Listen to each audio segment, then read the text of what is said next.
All right, are we live right now? Boom!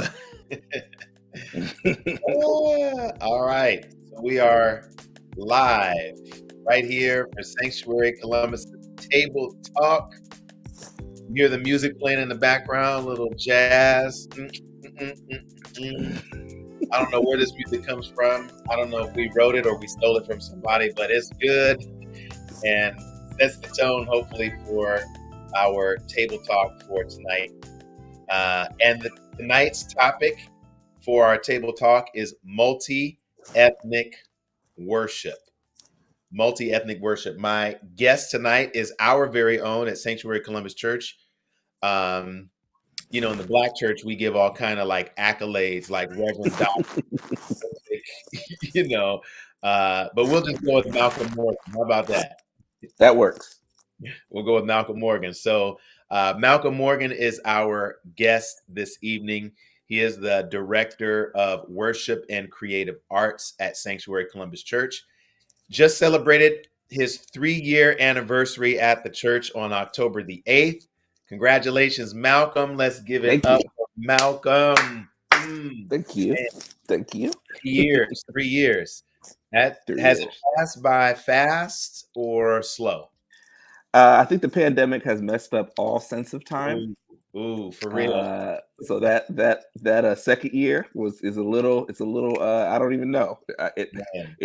It seems longer, but I told everybody on social media. I said this is my dream job. It's the job I always wanted, and I'm happy to be able to serve here at Sanctuary Columbus. Man, that's great. We're going to dig into that a little bit more, your background, and even how you got connected to Sanctuary, an intentionally multiracial congregation. And maybe we'll even get into leading worship during a pandemic. We're still in the pandemic. We're not out of this thing. And so that has some complexities to it as well. I know for leading a multiracial church, one of the number one questions I get is about worship. What is worship like, in your church? Even when I was writing a prospectus, which is this like dream plan for our church plant 11 years ago with the Evangelical Covenant Church, there was a question about what is your vision for worship? Mm-hmm. And they don't mean this in the broad sense. They meant it in the specific music sense. What is your vision for worship at your church? People want to know, you're attending a multiracial church. What does that look like? And man, it brings all kinds of questions. It does. It absolutely does. Woo. So we're going to get into all of that, and then some. What I want everybody to know tonight, whether you're watching live or you're watching later, is that Malcolm is no stranger to our Sanctuary Columbus Church family. So I've had the opportunity to meet with you regularly, consistently get to know a little bit about your family, your background, and all of that. Why don't you introduce yourself to our audience today? Tell us a little bit about yourself. You're a PK, graduate of OU, married. I could go on and on and on, but I'll turn it over to you. Tell us about yourself. Yeah, Malcolm Morgan. I am son of a pastor. My grandfather was a pastor as well. My mom's also a preacher. You could also include in that my dad was a minister of music for a long time before he was a pastor. My mom, to this day, still directs the children's choir at my home church, Second Baptist Columbus. Oh, speak those things not as though they were. And yeah, I mean, I've been in church all my life. My sister is also a musician, has served as a choir director and a music director as well. And so it's been all around me my whole life. Married to my lovely wife for it'll be 10 years in 2022. Micah Morgan, who's a talented singer, preacher, spoken word poet, if you ask the right people. Not her, because she would not say that she's talented, but I think that she is. And yeah, I think that's the whole background. Proud graduate of Ohio University, Ohio's first and finest. I went to school for broadcast journalism, did that for about a year and a half, and got out of that as quickly as possible because that schedule was crazy. I needed some more flexibility, and I would not have been able to do ministry on that schedule at all. And so, yeah, I think that's all the background we get today.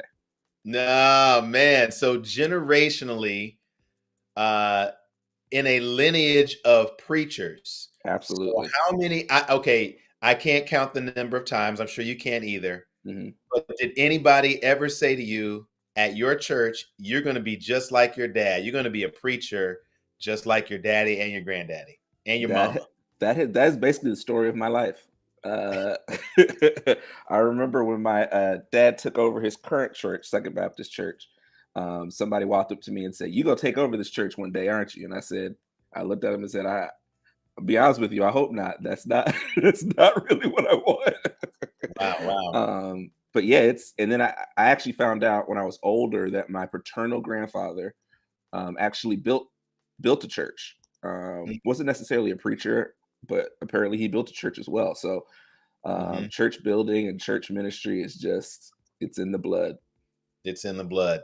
Mhm. So this is a bit of a shift. I mean, we're going to get into the multi-ethnic worship, but let's just stay with calling for a moment. Mhm. How did you discern that the preaching ministry or pastoral ministry, as it was described and articulated in the Black church, Mhm. was not for you? That really it was more of the music and creative arts that you were being called to.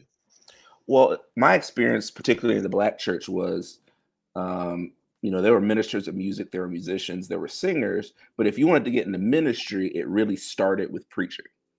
Mm, And so if you were answering a call to ministry, that automatically meant that you were answering a call to preach.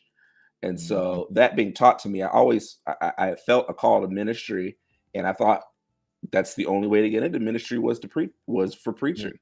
mhm. And so when I talked to my dad about it, and he was like, "Yeah, if you feel like the Lord is calling you to preach, then we'll start training you and get you ready to preach."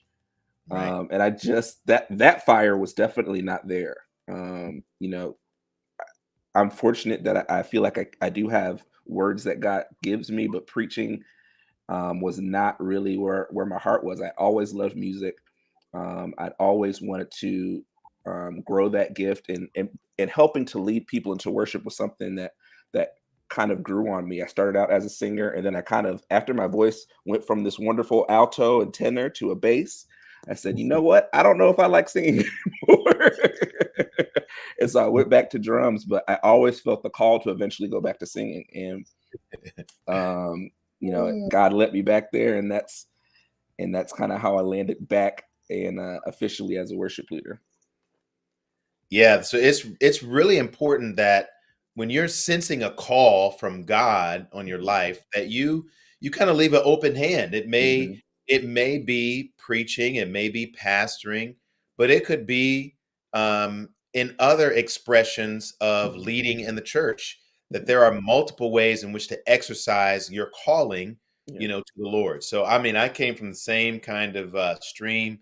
You sense the call of God on your life, then it must mean that you're called to be a pastor. My dad Mhm. was a pastor, grandfathers on both sides, Mhm. pastors as well. So this long lineage of preachers.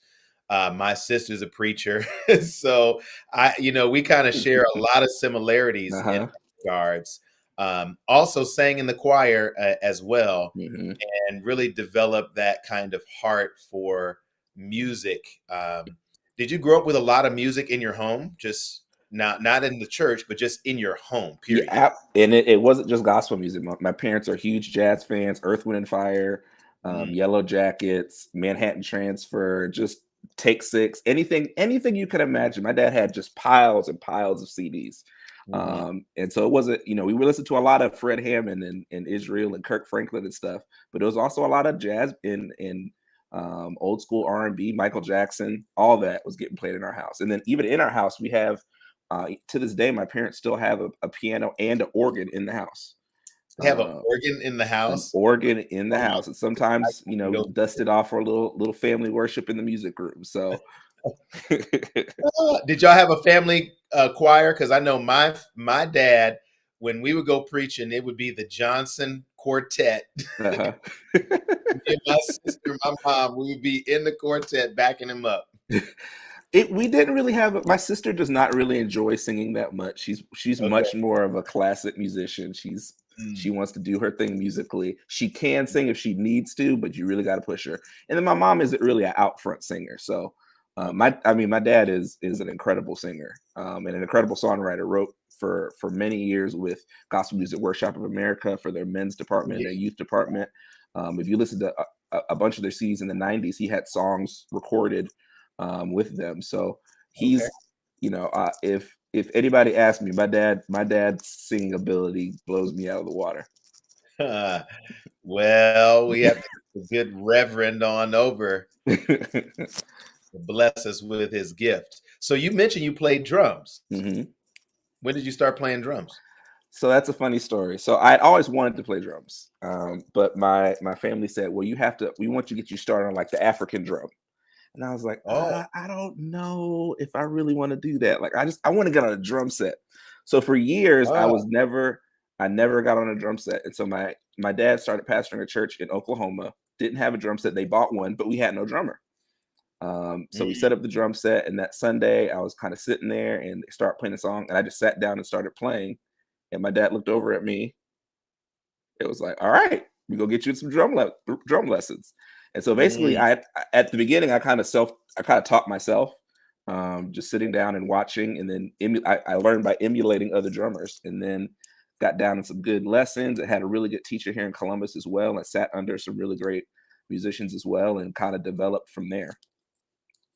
Now, this is okay. We're going to get into. I'm just going to jump right into this right now Okay. because in the black church, I can't speak for all black churches. This is not like universal, hmm but in the black church I grew up in, we had young people playing instruments all the time, hmm right alongside the accomplished musicians. hmm I mean, young people, 14, 15, 16, they were playing drums and keyboard. And, if we had a horn section, that particular, cantata or whatever, they hmm jumped right in there as well. It seemed to be this like culture of development. There was a mm, real strong culture of development, particularly for young people in the yeah. music department. Was that for you too? Yeah, I really experienced that. Once I moved to Ohio, I had the opportunity to be a drummer at New Salem Missionary Baptist Church, Yeah. and I played with the youth for the youth service, the hype youth service at the time. So I was playing with the youth choir and the youth praise team, but also if they needed a fill in, I was filling in at big service, and that was really, I mean, it was my first real experience playing for a crowd that big. And so every time I got up there to play with those musicians, my heart was in my chest. I was like, all right, Lord, I just don't mess up. I was like, I just can't mess up with all these people watching me. I'm playing with some of the best musicians in Columbus. I can't embarrass myself out here. Yes, yes, yes. So you got that development at a young age, Yeah, where they weren't waiting on you to become, proficient, if you yeah, will.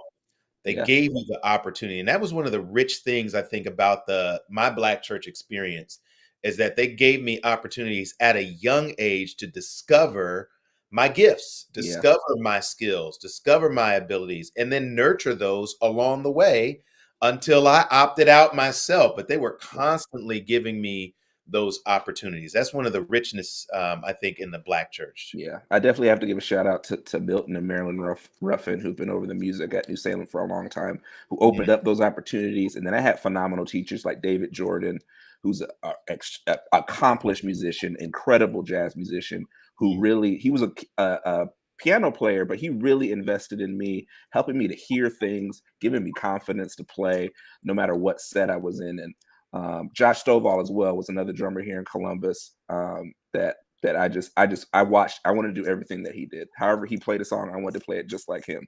Yeah. And Yeah. so it's like those mentors and people that help kind of sharpen me.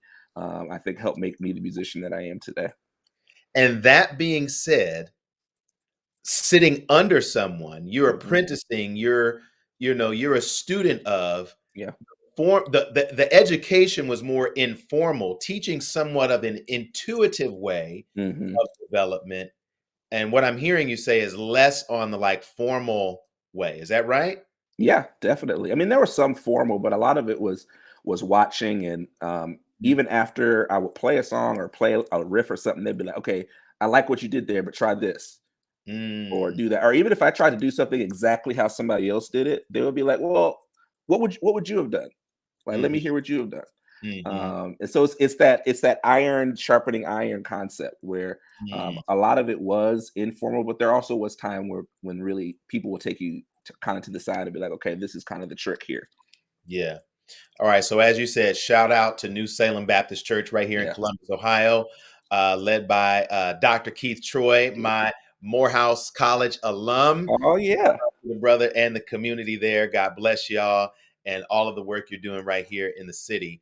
And this actually presents one of the challenges in being in a multiracial church, in the informal and formal ways of development. But before we get there, Malcolm, how did you end up in the multiracial church and not just sanctuary? Yeah. Because you came from a multiracial Right. church to sanctuary. So we weren't even your first multiracial church experience. How did you end up in the big global multiracial church? Well, yeah, I think it started in college. I went to, Ohio University in Athens, which is in Appalachia, rural Ohio. And one of the first things I did when I got to campus was A, get plugged in with the campus ministry, and B, try to find a church. Okay. And so one of my Praying for friends that at the for my children right now in Jesus' name. I know that is not everybody's college experience, but as a church baby, you find wherever you are, find a church. And so a friend of mine was playing at a Assemblies of God church. He said, "Hey, we really could use a drummer. Come check it out." I Mm, didn't know anything about Assemblies of God, never been to one, and I hmm. walked in, and it was a different experience, especially in Appalachian Assemblies of God church. But I started to hear some different styles of music, and I was like, okay, it's different. It's not the same as the gospel that I'm used to, but I kind of like it. And so Okay. started getting more exposed to it. I played for a different Assembly of God church in West Virginia as well while I was in college. It actually helped to plant a church on Ohio University's campus as well, which was a more traditional African American congregation. But I started to kind of experience some different styles of worship, some other music. And so after I graduated, I came back home and I still enjoyed the gospel music that was being played at my home church. But I also kind of felt like, I was like, man, I would love for this to be a little bit closer to what I had experienced in college. Once the box had kind of opened, it was hard to go back and just because I Mm, think one thing about the black church is that we're pretty we like our music and we pretty much stick with it. Especially we've been singing Total Praise for a long time. We've been singing songs like He's Able for a long time. Those songs don't go away. And so I started to expand my horizons. And once that started, I think that started me on the journey. mm, And then after I married my wife, we stayed at my father's church for a while, and we felt like God was calling us to multicultural, multiracial, multi-ethnic ministry. Um, and we didn't think that it was fair for us to expect our Black Baptist church to change to do that. mm. And so we knew in order to do that ministry, if that's where our heart was, that we had to leave. And so we went on a journey and visited a lot of places and landed where we landed. And then from there, we ended up at Sanctuary Columbus. Yeah.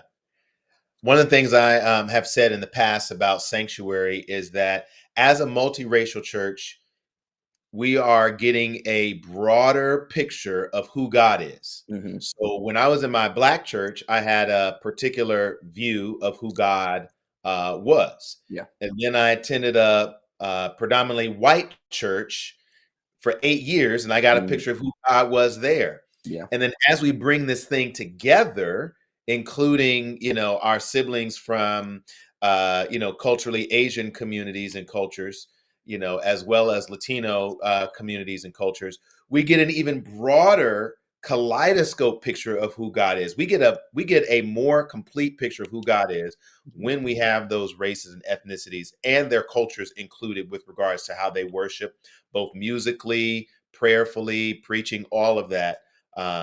That helps to get us closer to the heart of God. Yeah. Yeah.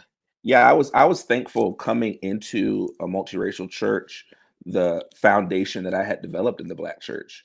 Hmm. Um, there are some things that I think, you know, even hearing the word and understanding different scriptures and being able to discern things on my own, I never felt too much pressure to that the pastor has to give me everything when I come to church. Like this is the end all be all. I had a good understanding of how to study, how to take different things from the Bible on my own, and not Yeah, just be beholden to what I hear on a Sunday morning. So I was thankful for that foundation when I came to the multiracial church, because I think it allowed me to have some meat on my bones, so to speak, once I got through the doors.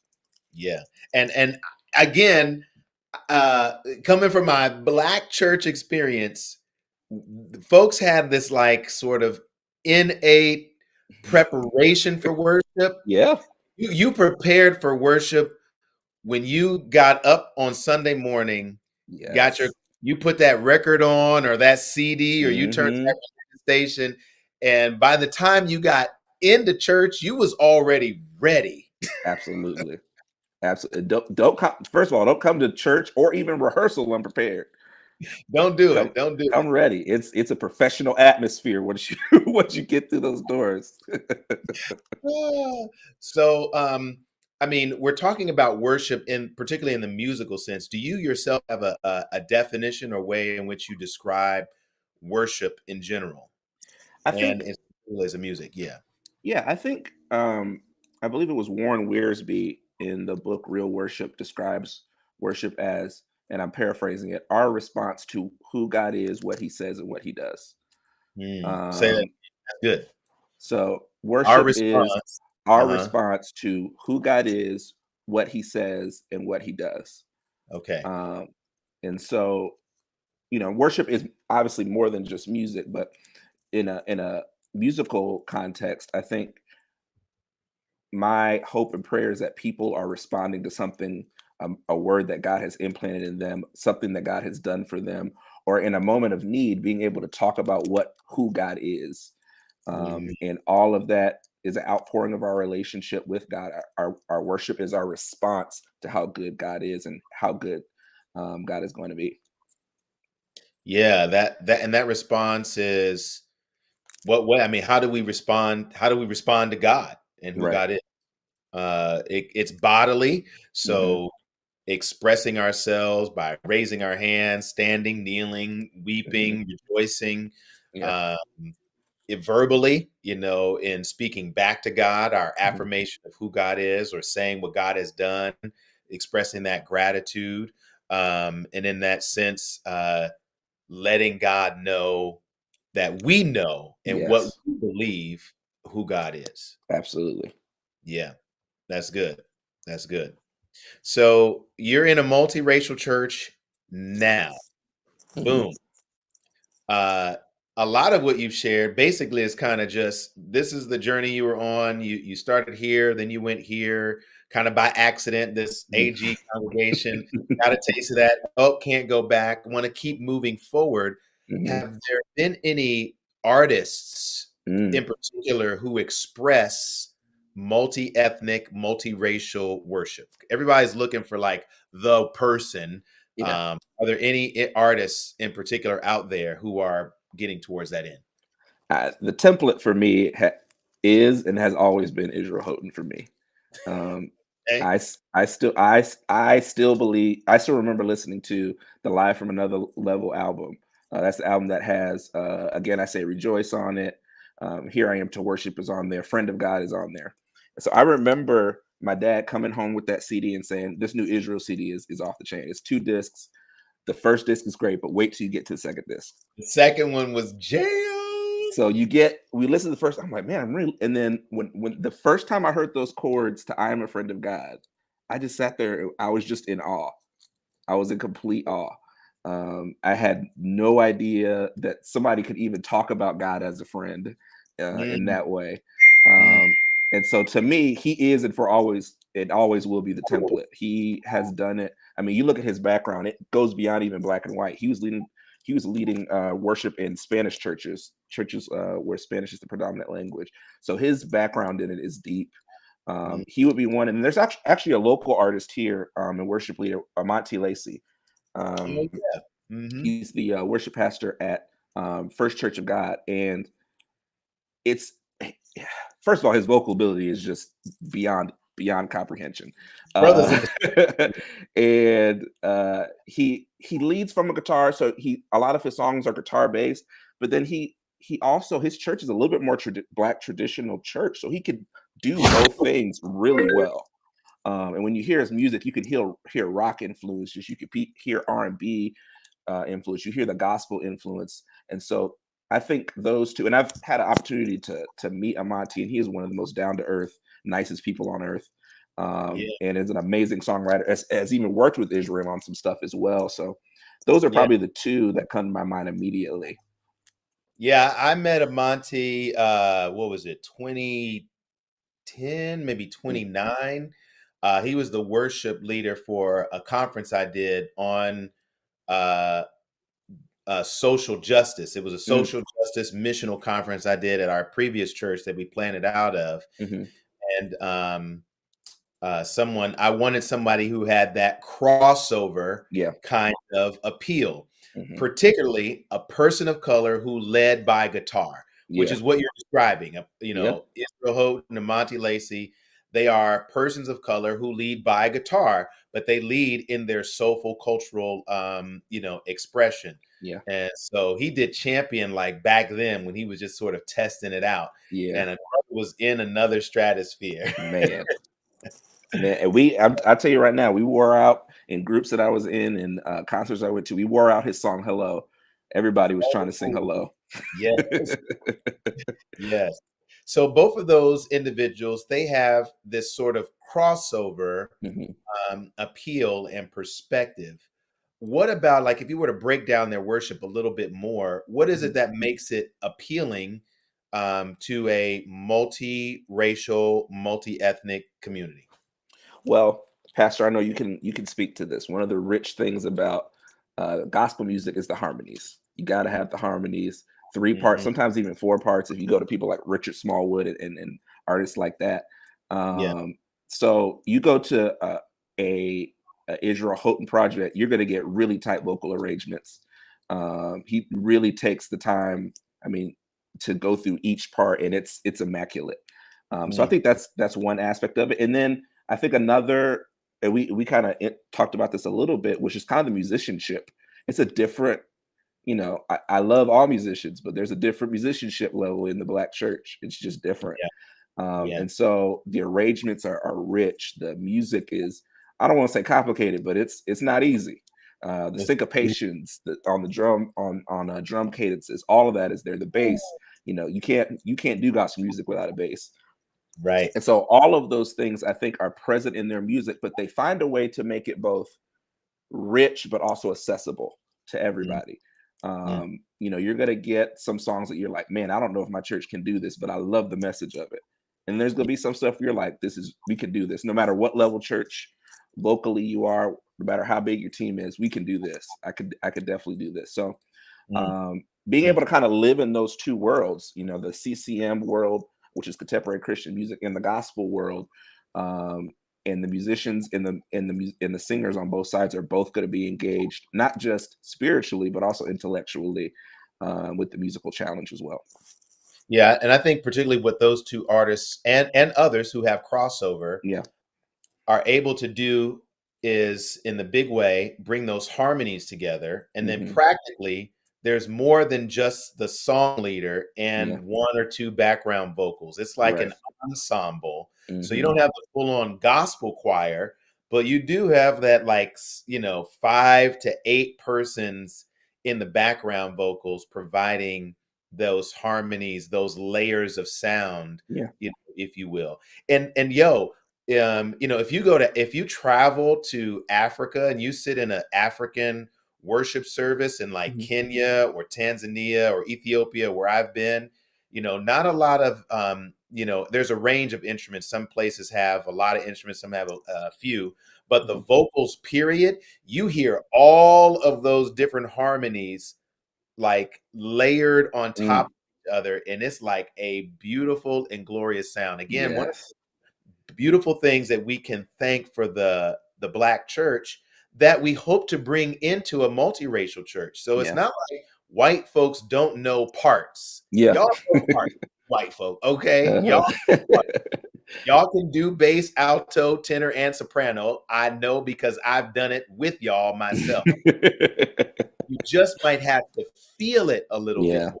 So what we do in the Black church is not that we don't know how to read notes, because we read notes too, but Mhm. we also have this this ear that's been trained over the years, Yeah. decades, centuries even, that's passed down, and Mhm. how to hear a note. Yeah. So praise God for that. Yeah, I had the opportunity to go to a local Ethiopian church here. We had a friend of ours who was a youth pastor, and we were helping their youth with some of their worship. But I wanted to go upstairs and like sit in the service, and so it's Mhm. all in their native language, and so it's Mm, something just to sit in that space, not know what the words are, but still feel the spirit in that room and the yeah, energy in the room, um, and it's something to see people who all day long are living in a world where English isn't their primary language, but when they can come to the church and just cry out to God in the language that they understand and that comes from their heart, it's an amazing thing to see. yeah. So shout out to Israel Houghton, Monty Lacy. Go look those folks up on Spotify or wherever Absolutely. you listen to music and find those folks. I'd also like to recommend Uncommon Hymnal Mm, and Arabon. Those are two other groups that have tapped into this multi-ethnic and multiracial sound. mhm, So, Malcolm, I know when people have come to check out Sanctuary in the past mhm. and they've asked about worship, if they were brave enough to do so, they will say, we're not black enough or we're Mm, too white. mm, We're not black enough because we don't have enough gospel music, mm, and we're too white because we're doing too much CCM. mhm. And how would you respond, yourself to that? Help me, help them. Um, here's my little comedic answer. That means that I think I'm doing something right if people don't feel like I'm doing too much of either. Okay. All That's right. that's that's one of my goals. I think what can happen a lot in any space is that you exalt one over the other. Okay. You decide that CCM is where we're going to stay and that's where we're going to live, and gospel becomes the surprise, becomes the curve. Or sometimes you overcorrect and say we're going to do everything gospel, and then CCM is the surprise. And I don't necessarily adhere to that. I think every moment is different. Mhm. Every sermon is different. Every moment in our church is different. So I don't think you can have a hard fast rule where, okay, I'm doing this many songs. I try to do that as much as I can. I try not to do too much heavy on one side, but um Mm. we can't be everything to all people. Mhm. That we end up Right, being nothing for nobody. right. So my, whether it's myself or some of our other worship leaders, I want us all to lead from an authentic place, from a real place. And I think God can speak through whatever songs we choose to do. And I'm not, I don't, the main thing I don't want to compromise what God is doing in a moment to satisfy some weird song quota Yeah, or somebody's expectations of what our song quota should be. yeah. I think God can speak through any song at any moment, and when we just are open to what the Holy Spirit is doing, Mhm. and what He's saying in a moment, particularly when we partner that with the preached word and what God is doing in that space, we can't lose with the song choice. Yeah. Yeah, I mean, we've done, uh, hymns in a Hmm. traditional way. We've done hymns in a more modernized way. Hmm. We've done worship in a different language Yeah. than our own natural language. Uh-huh. Uh, we've done things that are, have a different rock or, reggae vibe. I mean, we've Hmm. mixed it up, Yeah. certainly. And we would love to do more, right? I Mhm. mean, that just means, people participating, in our worship. Mhm. Have you ever encountered any of those worship wars? Oh, yes. A lot, I've been places where it was very traditional and we have to have a hymn every Sunday. Mhm. And that is kind of a pet peeve of mine. Once again, kind of exalting any one style or tradition over the moment that God is trying to build. I don't have a problem with hymns at all, and I love when we can incorporate them into the worship. But a big thing for me, one of the spaces that I was we have to do a hymn every week. I was like, well, why does it have to be why can't it be a part of the normal worship? Why do we need to have a set aside place just for hymns? Right. Um, and so one of my challenges as a worship leader is to make these traditional songs fit into the flow of what we're doing in a worship set. So it doesn't feel like we're going to a full stop. Oh, we just did this really upbeat Israel song. Now let's sing the most traditional version of How Great Thou Art there Mm, is. It's like, mm, oh, that could be jarring for people. They're like, they're mm, feeling the moment, and we kind of like, okay, everybody, now it's time to sing a hymn. It's like, oh, so it's mm. not worship anymore. Yeah. But it's important that we keep those songs worshipful and that we don't kind of treat them any differently than we would another song, because I think that unconsciously teaches people that some songs are worship and some songs aren't. Um, and so Yeah. I think that would be kind of the biggest for me. I was not a traditional worship leader. Um, I was a little bit more unconventional. So I was constantly bucking against tradition, just constantly. Mhm, mhm. So Sanctuary is a multiracial church. We're about Mhm, 50% Anglo, mhm, 35% African American, 15%, 10 to 15% Asian, primarily from China, Taiwan, and mhm. India. So, I mean, that's a lot of difference there. Yeah. How do you think about and approach the practical steps of choosing worship songs and Mhm. thinking about worship at Sanctuary? Yeah, I'm reminded of a teaching that me and my wife did about multiracial ministry, and a lot of it is about changing tastes. And when we talked about it, we talked about when a doctor wants to introduce a new food into your diet, um, they don't expect you to like it off the bat. You got to try it a couple times, Mhm. And so I look at our music, our playlist as a diet. People are used to listening to what they've always listened to. They go to iTunes and look for the same artist, whether Uh, it's CCM or gospel. You go, okay, I'm right. not when this person comes out with an album, I'm listening. And so I'm guilty of it too. I'm looking for Robert Glasper. I'm looking for Israel Houghton. Every time they come out with a project, I'm there. Uh, But part of shifting people's taste is introducing new things to them. And so I'm really intentional about the songs that I pick. I want songs that are going to be congregational, that they're going to be able to sing with us. I don't like the concept of them watching us perform. mm, I want songs that are an invitation for everybody to sing, no matter what genre it is. That's what's really important to me. And then the biggest compliment I get as a worship leader is when I hear somebody pull me to the side and say, "What was that? What was that song you did? I hadn't heard that before." mm, And then mm, they go and listen to it on their own.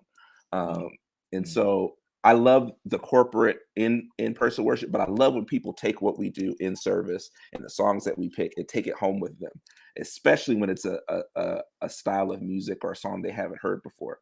And another intentional thing that I try to encourage is I have some other really talented worship leaders on our team, Mhm. who lead worship at Sanctuary as well. And sometimes they'll bring me a song that's in another language. And I'll be like, you know what, do it.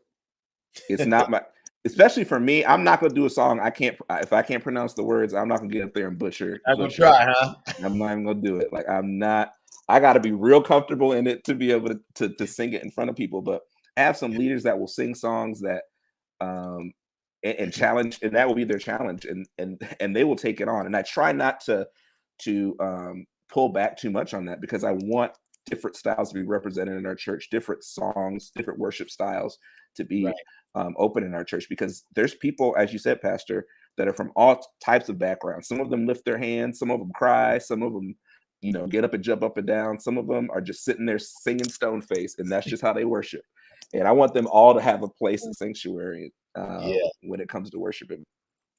Yeah, I really think and I hope for Sanctuary that our worship is reflective of our community. Yeah, Who we have there singing, praying, responding to God yeah, together. Um, because somebody else's response is gonna help me grow in my response to God. yeah, And what they hear is going to help inform the way I hear from God as well. So absolutely. when we come together, our worship ought to be reflective of our community. Yes. Now, That being said, Sanctuary Columbus is led by an African American male, and our Mm-hmm. worship is also led by an African American male. Mm-hmm. So the foundation that we're building on this multiracial church is black. Yeah. Yeah. Yeah. In case you didn't know, when you look at this table talk right here. Yeah. Now, what that means for me is like you said earlier, is that we're going to be incorporating some more harmonies. Mm-hmm. Everything's not going to be at the same tone. A lot of the, Mm-hmm. criticism from the Black church on CCM stuff is that it's all in the same tone. Yeah. Everybody's singing the same note or melody, like the whole thing. I understand it might be easier to access, but it's not as whatever auditorily stimulating, Yeah. our senses. And so, being that we're black led, it is going to have some more harmony. It is going to Mm-hmm. have some more soul, to it, because it is reflective of us. Even if we do something that's familiar, right? If we're going to sing a Mm-hmm. familiar song, it's going to be done from a soulful, harmonious perspective. Yeah. Yeah. Yeah. Yeah. Absolutely. I mean, I I realize even though I'm in the multiracial church, my gospel influence, my Black Baptist church influence comes out sometimes. And that's one thing I hope I never lose. I still hope those things still show up, even when I'm singing a song. I hope my ad libs sound a little bit more gospelly because it's Hmm. true to who I am, Hmm. and my background and the tradition that I came from. So I've prayed to God. I said, if I can't sing like Israel, if I can't sing like Micah Stampley, at least make me unique, God. Now, you mentioned those guys, and I think what's interesting is that you will find in this cross sectional, cross cultural way, you will Mhm. find CCM music done by artists of color, but Absolutely. very rarely, if at all, Yeah. do you hear white artists doing gospel music or artists of color. I mean, I ain't never heard Chris Tomlin do anything that would remotely be in the area of gospel. Not at all. But but Israel Houghton, Michael Stampley, Mhm. they're doing Chris Tomlin stuff. Yeah. Saying, hey, let's bring that on. Let's bring that on over.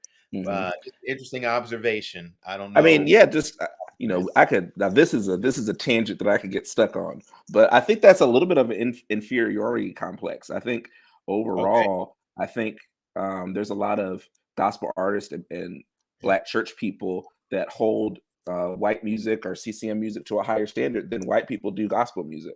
Mm, I even mm, hear it in you listen to different podcasts, and certain worship leaders will be very critical of the theological mm, um, mm, ways that gospel music falls apart.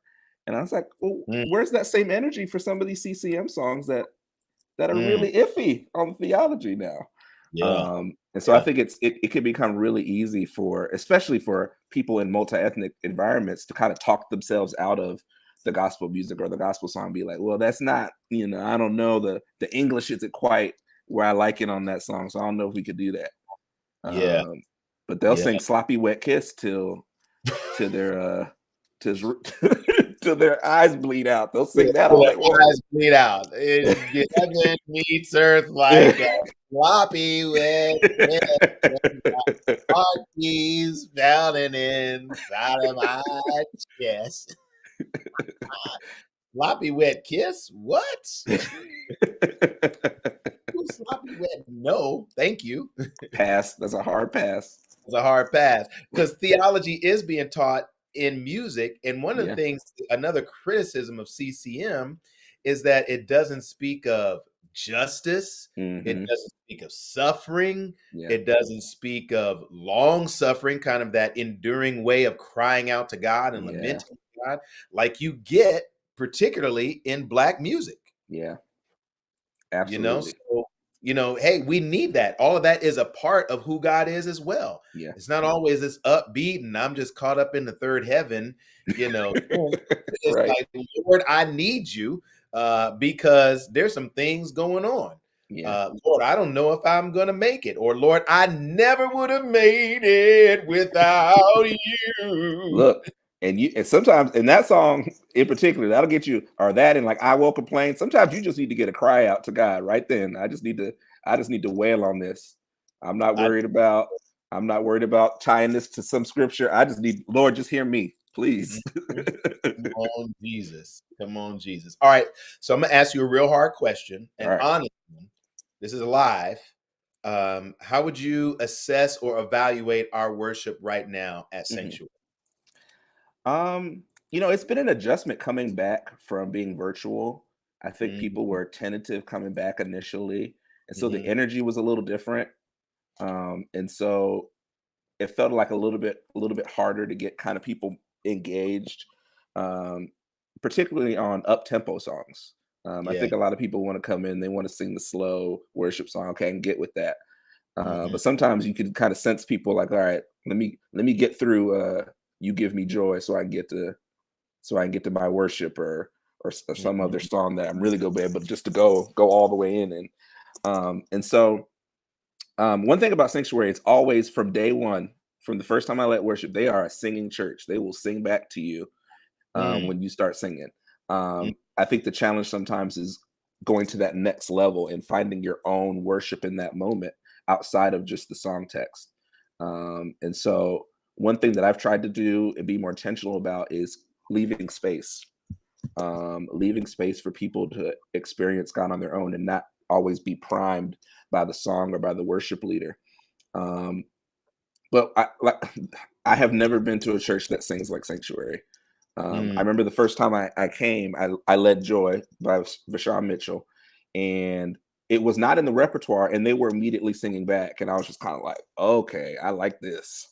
Uh-huh. If that's the starting place, I'd rather have that than the churches just kind of look at me. Yeah. And so I Speaking of think, which, when you did that song, I was like, yo, that song is jam. I had never heard it before. okay, And when I looked it up, I did not hear the Vashawn uh huh, Mitchell version. I heard the other Pat Bailey or whatever. Pat Um, Barrett, yep. Pat Barrett, yeah, his version. And so I was like, oh, there it is again. Hmm. Black folk doing CCM and See, jamming it up. and Pastor, I got tricked by that too. I thought it was Vashon Mitchell, so I was like, "Oh, Vashon Mitchell got another jam." And then I was like, I was actually, when we had first started going to our first multiracial church, I'm going through different artists and looking at house fires, and I'm like, "What is this?" I was like, "What is this?" Yeah. I was like, "Who is this? They're messing up this Vashon Mitchell song." And I looked at the year, and I was like, "Oh, this is not." Ooh, So I guess I actually, gotta take that off the Vashon Mitchell category and give it to house fires. yes. But that is one of those songs, man. I'm telling you, it's got great crossover feel to it. Yes, And as you said, as we're coming back from this pandemic, um, man, it's like restarting everything all over absolutely. again. So shout Mhm. out to you and the worship team. I know y'all been rebuilding, our worship at Sanctuary. So what is your hope for us at Sanctuary? What's your hope? Yeah, Well, I want Sanctuary to be a place where even if uh even if you're not comfortable to every minute, that whatever your worship style is, however you express yourself to God, that you feel safe enough to do it. mm, Whether it's in silence, whether it's as loud as the band, whether it's singing, whether it's crying, whatever. Um, when I grew up, I remember the first time I really started like digging deep into worship and corporate worship. Somebody asked me, "Why when I see somebody crying, I assume something's wrong," mm, and that stuck with me. I was like, "Oh, I can't cry in service. I got to like hold it together and be." Um, and so as I got older and got more experience and went into some other worship environments, I learned that it's okay. Like I can whatever, however God has showed up for me in that moment, however His love feels to me that day. If it leads me to cry, if it leads me to bow, if it leads me to scream, whatever. mhm, And so mm, that's kind of my prayer for Sanctuary is that no mm, matter the song, no matter the moment, when the Holy Spirit touches you, when you hear a song that connects with your story, that however that expression comes out, you feel comfortable and you can just do it. I don't want to put a limit on what God can do and how people can express themselves, because every expression God loves. Yeah. I think that that word you said earlier, authenticity, really Hmm. captures the heart of what we hope everyone is able to receive and participate in at Sanctuary. In the preaching and the serving and in the singing and the worship as well, and the Hmm. other creative arts, is that they get the sense that it's authentic, and Yeah, we can authentically express. We can also authentically receive from others who express their heart passion for God. So absolutely. that might be my one word. All right, so I'm gonna throw some words out to you here real quick. All right. Uh, and I just want to get your gut level first Hmm. thing that comes to mind when you hear these words. Okay. Okay. Flags in worship. Chaos. Chaos. Maverick City worship team. Music. Popular. Popular. All right. All right. Um, paying musicians. Uh, what's a level below necessary? Like really Mm, high priority. I don't I don't want to say uh, necessary, next one. but Next one. uh Liturgical dance. I think it's beautiful. It's not my ministry, but it's beautiful. We're not gonna see you up there with some liturgicals. Yeah, that is not my ministry. Now I can point out, okay, I've actually, so this is a little side story. I've actually helped somebody like put together a dance with a song that I was doing. So I can direct it. Now doing it Okay. is that's a whole nother thing. Hmm. You can give direction for it in terms of like with the tone and how it goes, Yeah. everything like that. Yeah. Okay. Word, word. Okay, word. Uh, let's see. I want to say like acoustic stripped Uh, down okay. versus full band. Oh, full band all day. Full Full band band. all day. I love it. Uh, man, what other words do I have here for worship? Uh, modern gospel music. Uh-huh. Necessary. It is Necessary. it is All right. absolutely necessary. Just like the black church is necessary, we need the declarations that come from modern gospel music.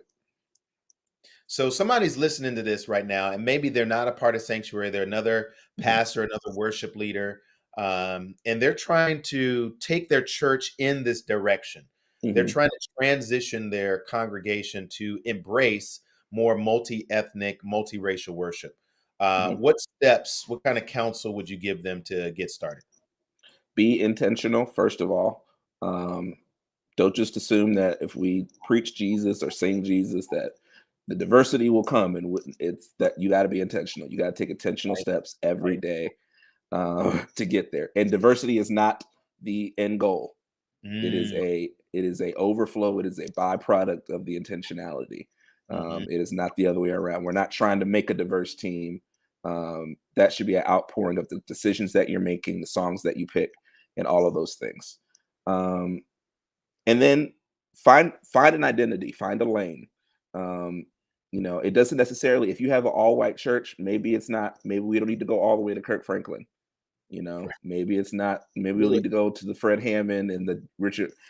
That's not really, know who your audience is, know what your team is capable of, Uh-huh. and be intentional in that regard too. Yeah, I heard somebody say once, anything worth doing is worth doing poorly. Mhm. Not in this case. Sorry, don't do it. Because the people are probably gonna show up there and they're gonna be like, why Why? are I can they t- trying this? I can tell you right now, for people that are coming from a black church, they are not coming to your multiracial church to hear a bunch of white people sing "He's Able" by Kurt Franklin. We're just not there for that. Uh, in that regard, should a predominantly white church pursue multi-ethnic worship? Should they Mm. try? they pursue it? You can, but you have to know your audience, be intentional, Mhm, know the limitations of your team. Another thing, mhm. um, and understand and what is your target audience and what is your end goal. Yeah, Are you doing this from an authentic place? Are you trying to create a space where people of all races, all colors, all backgrounds feel comfortable? Are you doing this to meet some kind of quota within your numbers? In your sanctuary. That's what it comes down to. Because one thing that I've learned from you, as well as Dr. Edwards, is that these things have to be not just from the cosmetic level, but from the hiring level, from the things that we embrace in service in terms of practices and traditions that we bring over into our churches as well. It's not just we're going to have more diverse songs and we're going to be a more diverse church. No, it's really reflected in your values more so even than what you do on a Sunday morning. Because what you can actually do is create an environment where people are harmed because you're not really ready for the thing that you think that you want. yeah, and in particular, the folks that you have that are already a part of your community. So Yeah. there needs to be some teaching. I would say there Hmm. needs to be some instruction around having a theological foundation for a multi-ethnic worship. And I'm not Yeah. just talking about style, Yeah. I'm talking about the cultural way in which we express the God in us. Hmm. God is in us, and God has been returned to God's self through our worship. And so we do that culturally, racially, ethnically, and we want to be authentic in the way that we do that. That being Yeah. said, please do not tokenize the persons of Woo! color in your congregation. Please do not go to them and say, "Hey, can you lead Hmm. worship, this worship song, because we need, Can you sing Precious Lord? I heard can that you one sing time. Can you Precious sing Lord? Precious Lord? I heard that one the other day. Can you sing Precious Lord? First of all, I don't sing, so I don't know what you're gonna do. But please do not tokenize us's. Thank you very Mm-mm. much. But do enter into this prayerfully, and we Yeah. do. We pray, for our congregation. I know you pray over the song selections Yeah. because there are times when we don't even have as much communication during the week, and those songs are right in sync with the sermon. They're right in sync with our theme, and they express the authenticity of our community, Yeah. racially, culturally, and ethnically. And so, prayer has got to be Yeah. a foundational way, but also broaden out, man. Go listen to some other Hmm. people. Go listen to some other artists. There's literally no excuse in 2021 why you Absolutely. can't find a way to broaden your musical intake. Yeah. There's no excuse. I'm scared of a worship leader who doesn't listen to music. I'm scared of a worship leader who doesn't listen to any music. Like, what you listening to? Oh, I've just been listening to that Hillsong album from 4 years ago, and I'm like, That's good. That's good. That's like, man, a preacher who doesn't listen to preaching? or a preacher who doesn't open his Bible. Or a preacher who don't open their Bible? Huh, okay. But, like, no, really, you're listening to others in the way in which they're expressing things, and so Yeah. you're learning, you're constantly learning. Yeah. And I know you, are a consummate learner. Well, Malcolm, if there was 1 or 2 takeaways you would want people who are listening, watching, today's table talk on multi-ethnic worship, what do you want them to take away from our conversation? Um, it's okay to be uncomfortable. It's okay to embrace different types of music, worship styles, all of that. Um, and when you do it with intentionality, when you do it with the Holy Spirit's leading, when you do it not for the reasons of we have to hit a quota, but when you do it for the reasons that you want to create a space where people, no matter what their background is, feel that they feel comfortable. Then that's really when multi-ethnic worship that's the goal that we should be striving toward. An environment where we all feel safe, where we all feel comfortable, where we all feel heard, Mm. and no matter what the song, make sure that their story is heard from the stage in one way or another. So it's I think you and Dr. Corey said it best. The dream is is elusive, but it is attainable. It is attainable. That's right. That's right. And what I hope that we would embrace is what Jesus prayed in John 17, that we would be one as He and the Father are one. Yeah. And so our multi-ethnic worship ought to lead us towards loving God Yeah. more deeply and loving one another more deeply as well. Yeah. Does our worship lead us to love God more deeply and to love one another across those races and ethnicities within our church community, as well as for the world, but particularly within our church? Does it deepen our connection with God and with one another? If the answer is no, man, our worship needs to be scrutinized a Yeah. little bit more carefully. If the answer is yes, then may God lead us even more deeply. Well, thank you, man. Hey, can you say a quick prayer for us to wrap us up? Absolutely. Because we can't have no church talk without prayer. We cannot. I can hear my ancestors in the back of my head now. Boy, did you pray before y'all got on that Uh, video call? you ain't said nothing about Jesus. All right. Lord, we thank you for this chance to come together and talk about worship, God. I don't take this responsibility lightly as a worship leader, as a worship director, God. And I pray that this video was an encouragement to worship leaders and church communities all over the internet, and that they will seek you earnestly for how to lead their congregation in worship. God, I pray for the churches that this may be a challenge for them. This may be an issue, area of growth for them. God, I pray for divine inspiration, divine wisdom, how to move forward, and divine encouragement for all of those worship leaders out there who are Mhm. trying to do it the best that they can. God, give them strength and confidence in you, knowing that you who started the work will complete it. Mm, It's in your mighty name that we pray. Amen. amen. Hey, thank y'all for joining us. Malcolm, if folks want to follow you, we didn't even get to talk about Urban Arts Oh Creative. man. Man. Part So two. We have to do a part part two, two. part two. How do people find out about Malcolm Morgan? How do they get connected with you?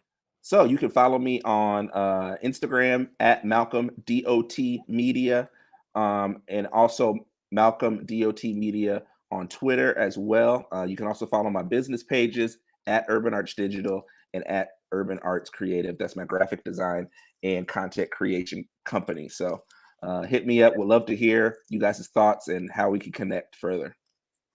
He's not just a worship leader, song leader. He's a director of all things worship, creative arts, designed our website, helped us get started and launched in the social media world, pass that on to somebody else, but still do a lot with our graphics and everything. So the multi-talented, multi-gifted, multi-ethnic Malcolm.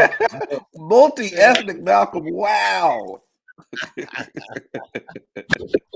All the things. Hey, thank y'all for joining us here on Table Talk. I hope you go back and listen to this because a lot of really good and rich stuff for all of those joining us today. Thank you all so much for this Table Talk on multi-ethnic worship.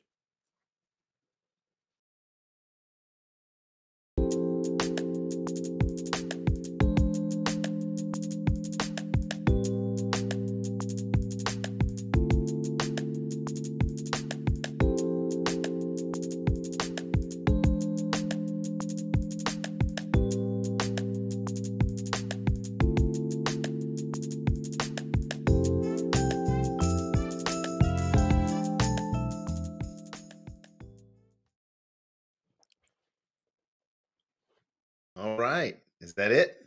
That's it. We're not being recorded now. Nope, we are done.